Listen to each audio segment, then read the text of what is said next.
GTB enclave में लड़की की सरेआम गोली मारकर हत्या। रात को सोने गई सायरा सुबह मिली लहूलुहान हालत में। पुलिस सीसीटीवी फुटेज खंगाल कर मामले की कर रही है जांच।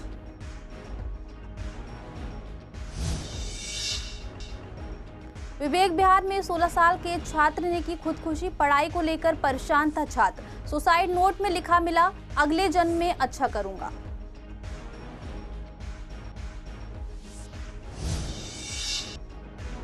गाड़ियों के पुर्जे चुराने के लिए मालखानों में लगाई थी आग। सोनिया विहार में 150 से ज्यादा गाड़ियां हुई थी खाक। पुलिस ने आरोपी को कर लिया गिरफ्तार।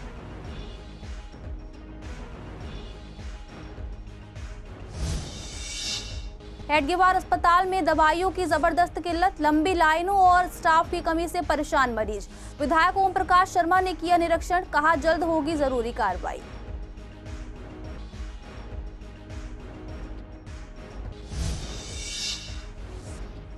पूर्वी दिल्ली के मार्केटों में शौचालय की भारी कमी। कृष्णानगर और शादरा मार्केट में नहीं है शौचालय। शौचालय न होने से बढ़ रही है परेशानियां।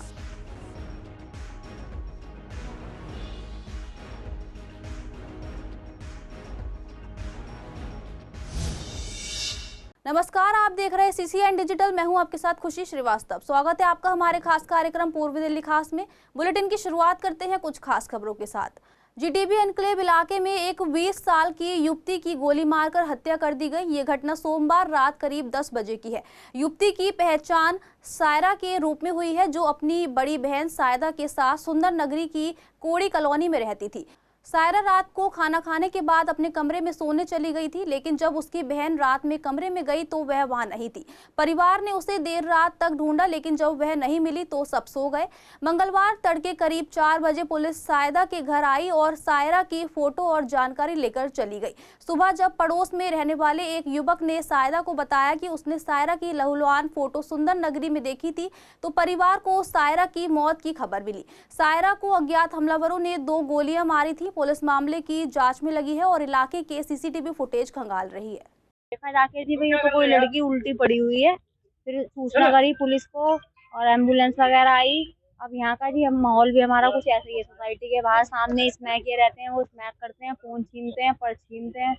और यहाँ का माहौल थोड़ा ऐसा रहता है कि सामने गेट बंद हो जाता है तो यहाँ आवाजाही कम हो जाती है। तो इधर सामने हमारी सुंदर नगरी है, वहाँ के लोग बाग इधर क्राउड आता है और ये एक तरह से इनका लव पॉइंट बना हुआ है। अब क्या हुआ अभी वो पता नहीं सर। एक जो हमारी सोसाइटी का गेट है वो अलग है और एक जनता फ्लैट को रास्ता जा रहा है, वहाँ एक गेट अलग है। वो तभी खुलता है जब स्कूल खुलता है, क्योंकि अंदर स्कूल है सरकारी। तो आज हॉलीडे था गवर्नमेंट, तो आज वो गेट बंद था। और वैसे भी मोस्टली डेली 8 बजे के बाद वो गेट बंद हो जाता है। हाँ, उन मांगा इंतकाल हो गया, काफी टाइम हो गया। एक 40 दिन हो जाएंगे परसों। हाँ, आप यहाँ कब से यहाँ पे रहती थी? यहीं बचपन से रह रही हो। हाँ, हाथ में घुस खिलाया है उसको। और मम्मी पापा? मम्मी पापा तो अभी खत्म हुए ना, अभी माँ खत्म हुई है उसकी। वो यहीं रहते थे? हाँ, मम्मी ने हमारे पास ही रहती थी, घर पे ही रहती थी। बच्चा ही तो था, अभी कोई ज्यादा बड़ा बच्चा थोड़ी था। निकली पता ही नहीं चला, हम ढूंढ रहे थे कहाँ गई रात को। ढूंढा तो हमें पता नहीं चला, फिर हम सो गए।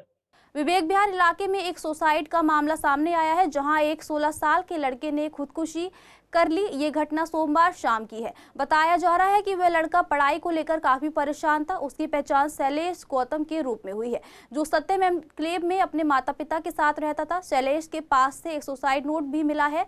उसमें उसने लिखा है कि इस जन्म में कुछ अच्छा नहीं कर पाया, लेकिन अगले जन्म में अच्छा करने की कोशिश करूंगा। पुलिस ने मामला दर्ज कर जांच शुरू कर दी है। सोनिया विहार थाना पुलिस ने उत्तर पूर्वी जिले में दिल्ली पुलिस के मालखाने में आग लगाने के आरोप में एक शख्स को गिरफ्तार किया है। आरोपी ने अपना अपराध स्वीकार कर लिया है। पुलिस इस मामले में जांच में जुटी है। पूछताछ में आरोपी ने बताया कि मालखाने में खड़ी गाड़ियों के पुर्जे वह चुराना चाहता था, इसलिए उसने आग लगाई थी। सामान्य हालत में ऐसा करना संभव नहीं था। आग बुझाए जाने के माहौल में उसने वाहनों के पार्ट्स और तांबे के तार चुराए थे। पुलिस के मुताबिक 7 अप्रैल को शाम करीब 5 बजे जब वह जंगल की तरफ पहुंचा तो वहां मालखाने में आग लगाकर कबाड़ चुराने वाले एक शख्स के बारे में सूचना मिली। इसके आधार पर पुलिस ने संदिग्ध को गिरफ्तार कर लिया। आपको बता दें कि 6 अप्रैल को लगी इस आग में 150 से ज्यादा गाड़ियां जलकर खाक हो गई थी। आग सुबह 4:30 बजे लगी थी और फायर ब्रिगेड ने बड़ी मुश्किल से आग पर काबू पाया था। पुलिस को सीसीटीवी फुटेज से भी सुराग मिले थे। उत्तर पूर्वी जिले में पिछले 15 महीने में आग लगने की कई घटनाएं हो चुकी है और इसमें 1100 से ज्यादा गाड़ियां जल चुकी है। पुलिस दूसरे मामलों को लेकर भी जांच कर रही है। पूर्वी दिल्ली के हेडगेवार अस्पताल में हर दिन बड़ी संख्या में मरीज इलाज के लिए आते हैं, लेकिन उन्हें कई तरह की समस्याओं का सामना करना पड़ता है। कई दवाइयां नहीं मिलती तो कभी पर्चा बनवाने में घंटों लाइन में लगना पड़ता है। इन समस्याओं को देखते हुए इलाके के विधायक ओम प्रकाश शर्मा ने अस्पताल का निरीक्षण किया। उन्होंने मौके पर जाकर हालात को देखा और कई कमियां पाई। मरीजों ने बताया कि पिछले कई महीनों से दवाइयों की कमी है। कई बार दवाएं नहीं मिलती और उन्हें बाहर से खरीदनी पड़ती है, जिससे गरीब मरीजों को काफी परेशानी होती है। इसके अलावा अस्पताल में स्टाफ की भी कमी है। इस कारण मरीजों को घंटों लाइन में खड़ा रहना पड़ता है। अल्ट्रासाउंड जैसे टेस्ट के लिए भी बहुत लंबी डेट दी जाती है। जब अस्पताल प्रबंधक से बात की तो उन्होंने माना कि स्टाफ की कमी है और भर्ती प्रक्रिया चल रही है, लेकिन अभी तक किसी की ज्वाइनिंग नहीं हुई। विधायक ओम प्रकाश शर्मा ने कहा कि उन्हें पहले से शिकायत मिल रही थी, इसलिए उन्होंने खुद आकर स्थिति देखी। उन्होंने भरोसा दिलाया कि जल्द ही इस पर कार्रवाई की जाएगी ताकि मरीजों को समय पर इलाज और दवाइयां मिल सके। 80% मेडिसिन की अवेलेबिलिटी तो है मेरे पास। नहीं, मुझे नहीं इन्फॉर्मेशन है। आपको कहाँ से इन्फॉर्मेशन मिली है? नहीं, मुझे इन्फॉर्मेशन नहीं है। मेडिसिन की अवेलेबिलिटी है, सारी मेडिसिन नहीं होती है, कुछ एक आध मेडिसिन कम होती है, अंडर प्रोसेस होता है कुछ चीज़ का। सर यहाँ हैं, लेकिन मैं जितना बता सकता हूँ सर की अवेलेबिलिटी में बता सकते चीज़। अल्ट्रासाउंड हो रहे हैं मेरे पास। अल्ट्रासाउंड के लिए एक डॉक्टर सिर्फ हैं जो सप्ताह में 3 दिन आते हैं, है ना। बाकी एसआर की शॉर्टेज होती है। एसआर इंटरव्यू करने पे भी नहीं आ रहे हैं। आज भी इंटरव्यू, आज भी देखते हैं आते हैं कि नहीं आते हैं। तो कभी भी रेडियोलॉजी डिपार्टमेंट में एसआर की कंप्लीट फिलिंग नहीं हो पाती है। जनता परेशान है, स्टाफ की कमी है या दवाई की कमी है या 3 दिन की छुट्टी के बाद आज अस्पताल खुला है।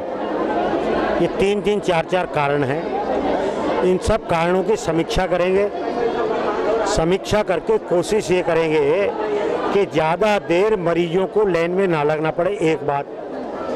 दूसरी बात, उनको जितनी दवाइयों की ज़रूरत है वो दवाइयाँ उपलब्ध हों। इन दोनों के बारे में जांच भी करेंगे और इन चीज़ों का निदान भी करेंगे। जो मैं दवाई लेने का पर्चा दे दिया, अंदर 4-5 पर्चे लिए, एक लेडी खड़ी थी, उसको दी पहले दवाई, मैं खड़ा रहा।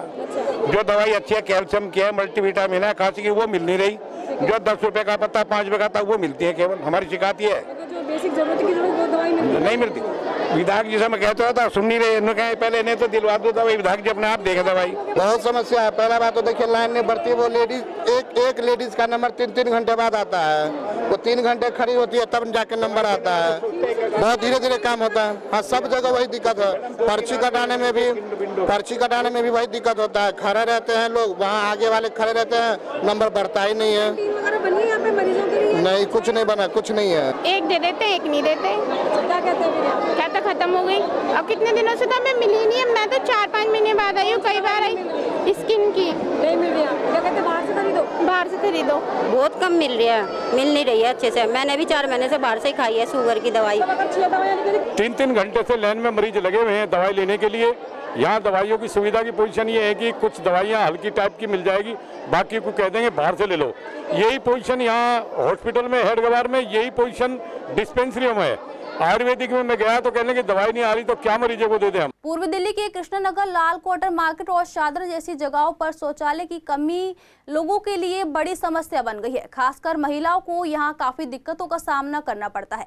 ग्राहकों का कहना है कि मार्केट में शौचालय की कोई सुविधा नहीं है। अगर किसी से पूछो तो बताया जाता है कि पास के पार्क में एक शौचालय है, लेकिन उसकी हालत बहुत खराब रहती है। वहाँ साफ सफाई नहीं होती और ना ही पानी की सही व्यवस्था है। ऐसी ही स्थिति शादरा मार्केट की भी है, जहां शौचालय न होने के कारण न सिर्फ ग्राहक बल्कि वहां काम करने वाली महिलाएं भी परेशान होती हैं।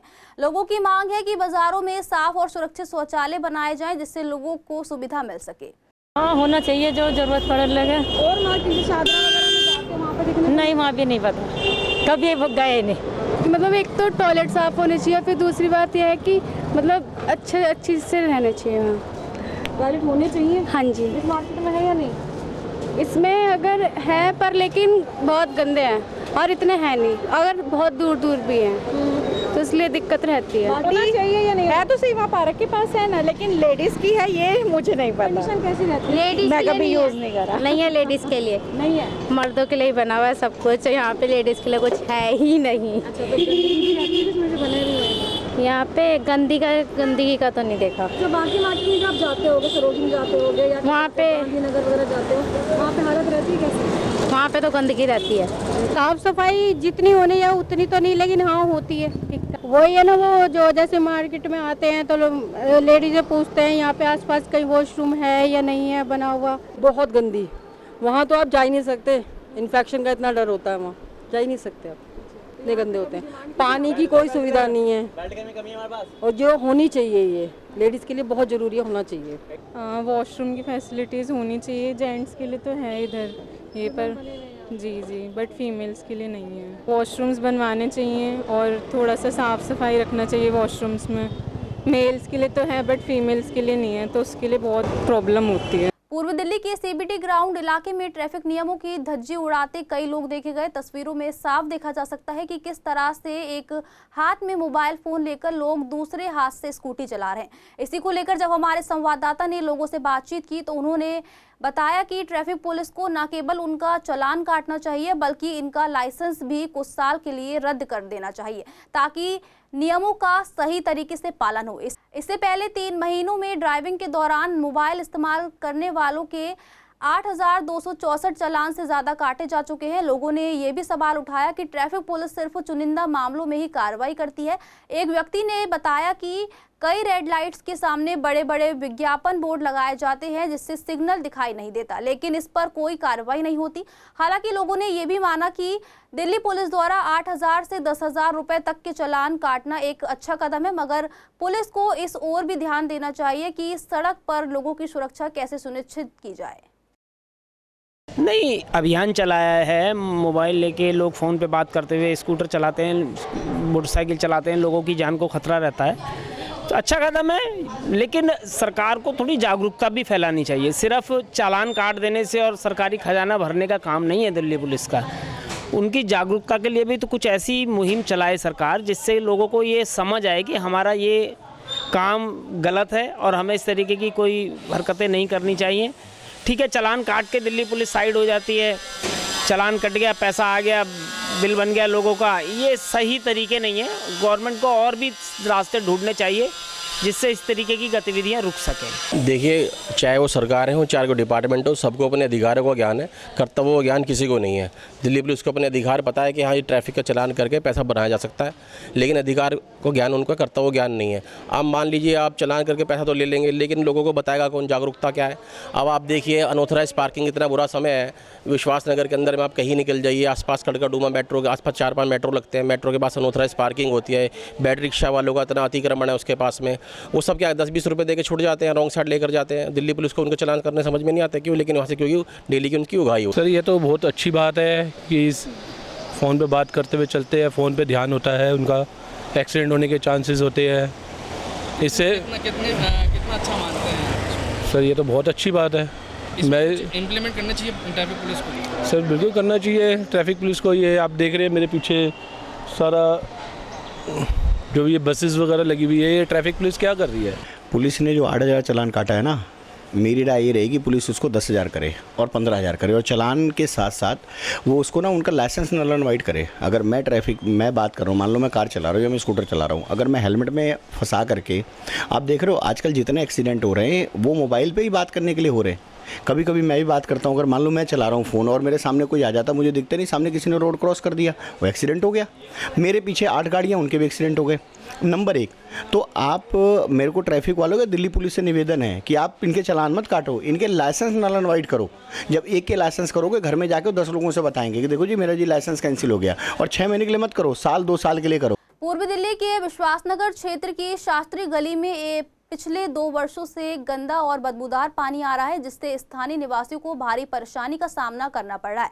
लोगों का कहना है कि उन्होंने कई बार अपने क्षेत्रीय विधायक ओम प्रकाश शर्मा को इस समस्या से अवगत कराया, साथ ही दिल्ली जल बोर्ड के अधिकारियों से भी संपर्क किया, लेकिन आज तक कोई ठोस कदम नहीं उठाया गया। लोगों ने आरोप लगाया है कि शिकायतों के बावजूद न पाइपलाइन बदली गई और न ही साफ पानी की व्यवस्था की गई। स्थिति इतनी खराब हो चुकी है कि लोगों को पीने का पानी खरीदकर पीना पड़ रहा है। जहां एक बोतल 20 से 25 रुपए में मिलती है, वहीं उसे सेकंड या थर्ड फ्लोर तक पहुंचाने के लिए 40 रुपए तक चुकाने पड़ते हैं। जब इस विषय में विधायक ओम प्रकाश शर्मा से बात की गई तो उन्होंने जिम्मेदारी पिछली सरकार पर डालते हुए कहा कि पुराने पाइपों को जल्द ही बदला जाएगा ताकि क्षेत्र की जनता को स्वच्छ पेयजल मिल सके। भैया पानी तो आते हुए डेढ़ साल तो पक्का हो गया, 1.5 साल के करीब हो गया पानी। बीच में थोड़े से दिन सही आया, अभी 1 महीने से यही दिक्कत चल रही है वापस। दिक्कत तो पूरी हो रही है, पानी से होता है तो सारे काम है, पानी के सब रुके हुए रहते हैं काम। हाँ जी, यही आ रहा है, बहुत ही गंदा पानी है। हम सुबह 6 बजे से शुरू होते हैं और 8 साढ़े 8 तक ही, मतलब यही बार बार चेक करते रहते हैं, यही काम है हमारे। मतलब यही पानी आ रहा है। हाँ, कब से आ रहा है गंदा पानी? ये 1-1.5 साल हो गया, बहुत परेशानी हो रही है पानी की। हाँ, पानी पीने के लिए कैन मंगाते हैं और घर में खारा पानी यूज़ करते हैं। हाँ भैया, ऊपर चढ़ाने के वो एक्स्ट्रा पैसे लेते हैं पानी लेने के, 10 रुपये एक, मतलब 1 फ्लोर पे चढ़ाने के 10 रुपये हैं। हाँ, यही देख रहे हैं बच्चे, तो कह रहे हैं मम्मी आप कहाँ यहाँ पर आ गए, पहले जहाँ थे वहीं चलो वापस, इतना गंदा पानी। 1.5 साल हो गया भैया, इस तरह से ही पानी आ रहा है, एकदम नाली वाला कादा आ रहा है एकदम से। नहीं करते, अगले साल तो हम लोगों ने नहीं करते, 10-15 बार तो करी अभी पहला ज़्यादा, मतलब सामने वाले भैया तो मतलब 2-3 महीने तक लोगों लग गए। भाई देखिए, पानी की लाइनें पुरानी हैं, इंफ्रास्ट्रक्चर पे पिछली सरकारों ने काम किया नहीं है, जिसकी वजह से लाइनों में लीकेज हो रही है, सीवर का पानी उन पानी में मिल रहा है। हम लोग वार लेवल पे, चाहे सड़क का काम हो, बिजली का काम हो, पानी का काम हो, उसमें लगे हुए हैं। ये जो आपने मुझसे कहा है, वहाँ के लोग अभी मेरे संज्ञान में वहाँ का नहीं है। वो लोगों से बात करेंगे और बात करके जो भी बेस्ट पॉसिबल उनके लिए होगा उसको करेंगे। सर कब तक उम्मीद लगा के भाई पहले देख समझ तो आए प्रॉब्लम क्या है, और जो टेक्निकल इंजीनियर्स हैं उनको बुलाएंगे और जो बेस्ट पॉसिबल है उस टाइम के अंदर उनको निजात उस समस्या से दिलाएंगे। हर्ष विहार थाना क्षेत्र में एक 24 वर्षीय युवक ने अपने किराए के मकान में फांसी लगाकर आत्महत्या कर ली। परिजनों ने बताया कि वह किराए के मकान में अकेले रह रहा था। 4 महीने पहले उसकी बीवी अपने मायके चली गई थी, जिसके बाद अकेले रह रहा था और परेशान चल रहा था। राजमिस्त्री का काम करता था। परिजनों ने बताया कि मकान मालिक की कॉल से परिजनों को इस घटना की जानकारी मिली। पुलिस ने मामला दर्ज कर शनिवार को हुई घटना के बाद आज शव पोस्टमार्टम कराकर परिजनों को सौंप दिया है। अभी तक आत्महत्या की वजह साफ नहीं हो पाई क्योंकि युवक के पास से कोई सुसाइड नोट नहीं मिला। रीजन कोई पता नहीं चला। क्या किसी से लड़ाई थी या कोई? नहीं, किसी से यहाँ तो किसी से लड़ाई नहीं थी। यहाँ तो सीधी काम पे से आता था और काम पे चला जाता था। क्या काम करता था? राजमिस्त्री का। एक लड़का टाइल मिस्त्री था। अच्छा, कोई सुसाइड नोट मिला है उसके पास से? नहीं। क्या फैमिली में अनबन रहती थी या नहीं? अकेला रहता था, रूम पे अकेला किराए पे। जानकारी उसने मकान मालिक ने फोन करा था कि भाई देखो तुम्हारा जो बंदा है फांसी लगी हुई है, इसके देख लो आके। नहीं, वाइफ तो अपने मैके में थी, पता नहीं भैया, ये तो उन्हें मालूम और उसकी वाइफ को मालूम। बीते शुक्रवार को दिल्ली के जीटीबी अस्पताल के इमरजेंसी के बाहर एक लड़के की लाश मिली थी। बाद में पहचान हुई कि वह उस्मान था। उसके परिवार ने बताया कि वह पहले मुंबई में अपनी फैमिली के साथ रहता था, लेकिन पिछले 1 साल से दिल्ली के करोल बाग में अपनी बहन के साथ रह रहा था। दिल्ली में रहते हुए उस्मान की एक लड़की से क्लब में मुलाकात हुई और कुछ समय बाद वह उसी लड़की के घर में उसकी मां और बहन के साथ रहने लगा। उस्मान की बहन के अनुसार वह पिछले 6 महीनों से उस लड़की के साथ लिव इन रिलेशनशिप में था, लेकिन शादी नहीं हुई थी। रविवार को परिवार को सूचना मिली कि उस्मान की डेड बॉडी जीटीबी हॉस्पिटल के बाहर मिली है। जब परिवार वहां पहुंचा तो पता चला कि कुछ लोग बॉडी को हॉस्पिटल में छोड़कर चले गए थे। उन्होंने हॉस्पिटल में अपना नंबर भी दिया, लेकिन जब उस नंबर पर कॉल किया गया तो वह बंद था। जांच में पता चला कि वह नंबर उसी लड़की का था जिसके घर उस्मान रह रहा था। लड़की ने पुलिस को बताया कि उस्मान ने खिड़की से लटककर आत्महत्या कर ली थी, लेकिन उस्मान के परिवार वालों को शक है कि ये आत्महत्या नहीं बल्कि हत्या है। उनका सवाल है कि अगर उसने आत्महत्या की थी तो लड़की वालों ने पुलिस को घर पर क्यों नहीं बुलाया और बॉडी को चुपचाप हॉस्पिटल क्यों पहुंचाया। संडे की रात को पता चला, क्या कहते उसे कुछ हो गया, ऐसे ही बताया पहले। संडे की रात को जो लड़की जिसके साथ रह था रिलेशन में, उसकी जो बहन है, उसका जो बॉयफ्रेंड था वो हमारे पास में रहता था, तो उसने अपने बता दिया घबराहट के मारे। फिर है ना हमने उससे भी प्रेशर डाला, पूछा तो उसने फिर बताया, तो ZTV हॉस्पिटल में देखा तो उसे फेंक के चले गए थे। और ये जो मैम रहती वहाँ पे डॉक्टर रहते, तो उनसे ये कहा कि इसका कोई नहीं है। फिर मैंने उसका नाम बताया, सब बताया। फिर वो लड़की है ना क्या कहते सब भाग गए थे। फिर मैंने 100 नंबर पे फ़ोन किया, उन पर प्रेशर डाला, फिर उन्होंने फिर उसको इंस्टा ID से पकड़ा। उसके बाद भी है ना क्या कहते वो बहाना ले रहे, हमारे घर का एड्रेस नहीं पता, मुझे नहीं पता कहाँ रहते ये वो। फिर वो करके है अभी भी है ना क्या कहते कुछ पता नहीं चल रहा। वो लड़की है ना उसको पहले पकड़े थे, फिर अब चली गई। उसके घर में इतने सारे लोग इनके साथ रहता था, 5, 6, 7, 8 लोग, वो उसमें से कोई भी नहीं आया। 1 साल से रह रहा था इसके पास, फिर इसके पास से चला गया, फिर नहीं आया वो। ये बहन है, मैं माँ हूँ। थोड़ा सा बता देना जी, आपके पास कब से रह रहा था और इस लड़की से किस तरीके से मिला था ये? मेरे पास 1 साल से रह रहा था, मुंबई में रहता है, सिर्फ ही मेरे पास ही आते जाता था। नया साल मनाने गया था ये, मतलब उसके साथ के घूमने जा रहे, ये क्लब में मिला था उससे। जब से इससे बातचीत थी अच्छी होती, फिर है ना क्या कहते हैं नया साल बोलते घूमने जा रहे कर रहे, तो फिर उसके बाद जो गया 31 दिसंबर को, उसके बाद ये लौटा नहीं। क्या लड़के ने शादी भी कर ली थी? नहीं, शादी नहीं करी। तो लड़की की फैमिली के साथ ही रह रहे थे? हाँ, वो खुद रख रहे थे इसे। शादर जिले की जगतपुरी पुलिस ने एक शातिर वाहन चोर को गिरफ्तार किया है। आरोपी की पहचान मोहित कुमार के रूप में हुई है। मोहित के पास से चोरी की स्कूटी और अवैध चाकू बरामद हुआ है। बता दें, जब ASI सत्यपाल रोड नंबर 57 से थाना लौट रहे थे, तब उन्होंने देखा एक व्यक्ति लोगों से बचकर भाग रहा था। लोगों ने बताया कि वह स्कूटी चुराने की कोशिश कर रहा था। तभी ASI ने उसे पकड़कर तलाशी ली तो उसके पास से एक बटन वाला अवैध चाकू मिला। पूछताछ में मोहित ने दिल्ली में कई चोरियों की बात कबूल की और उसकी निशानदेही पर 2 चोरी की स्कूटियां बरामद की गई। वह पहले भी 8 मामलों में शामिल रह चुका है। आरोपी को कोर्ट में पेश कर जेल भेज दिया गया है। 14 अप्रैल को भीमराव अंबेडकर की जयंती पूरे देश में बड़े ही सम्मान और श्रद्धा के साथ मनाई जाती है। हालांकि इस दिन सरकारी अवकाश होने के कारण स्थानीय अस्पताल में ये विशेष कार्यक्रम आज आयोजित किया गया। इस अवसर पर अस्पताल प्रशासन, स्टाफ, मरीजों और बाकी लोगों ने मिलकर डॉक्टर अंबेडकर को श्रद्धांजलि अर्पित की। अस्पताल परिसर में उनकी तस्वीर पर माल्यार्पण किया गया और पुष्प अर्पित कर उनके विचारों को याद किया गया। कार्यक्रम के दौरान अस्पताल स्टाफ ने बताया कि पिछले 2 सालों से यहां अंबेडकर जयंती का आयोजन किया जा रहा है और हर बार पूरे उत्साह के साथ इसमें सभी शामिल होते हैं। इस मौके पर स्टाफ द्वारा मरीजों को फल और प्रसाद का वितरण भी किया गया और बाबा साहब के सिद्धांतों को याद करते हुए उन्होंने बताया कि उनके जो भी संदेश थे, जिसमें वह महिलाओं को काम करने की आज़ादी, समानता का जो अधिकार सबको मिलना चाहिए, उनके उद्देश्यों पर चलने का आज भी सभी ने प्रण लिया। बाबा साहब ने हमें एक संविधान में चलने के रास्ते दिखाया था, उसी रास्ते में हम चलना चाहते हैं। सबको बराबरी का हक दिलाया था, उसी रास्ते से हम चलना चाहते हैं। आज किस तरीके से मनाया? बहुत ही धूमधाम से मनाया हमने, सारे स्टाफ ने, सारे मिलकर, यूनियन ने और सारे MS सबने मिलकर। आज जो हमने यहाँ पे कार्यक्रम किया हुआ, बाबा साहब अम्बेडकर जयंती का हमने कार्यक्रम किया हुआ है। इस दिन हम जितने भी OPD के अंदर मरीज आते हैं, इन सबको हम फल वितरण करते हैं। जो उद्देश्य है, सबसे पहले उनका उद्देश्य जो उन्होंने महिला को जो आज उन्होंने दिया है, सबसे पहले उनको काम करने के लिए दिया है। सारी महिलाएं आज के टाइम पे जितनी भी काम कर रही है, वो महिलाओं को काम करने का अधिकार दिया उनको। उन्होंने बाबा साहब अम्बेडकर ने किसी भी धर्म को अलग नहीं समझा। सारे आज के दिन हमने अम्बेडकर जयंती जो 14 अप्रैल को थी, तो 14 अप्रैल को छुट्टी होती, तो 15 अप्रैल को सेलिब्रेट किया है। हमने डॉक्टर भीमराव अम्बेडकर के विचार पे चलते हुए समाज सुधार, वो बहुत बड़े समाज सुधारक थे और उन्होंने जो महिलाओं को अधिकार दिए और गरीब तबकों को अधिकार दिए। जो हमारे देश की जनसंख्या 85% पॉपुलेशन है, उनको पढ़ने का अधिकार दिया।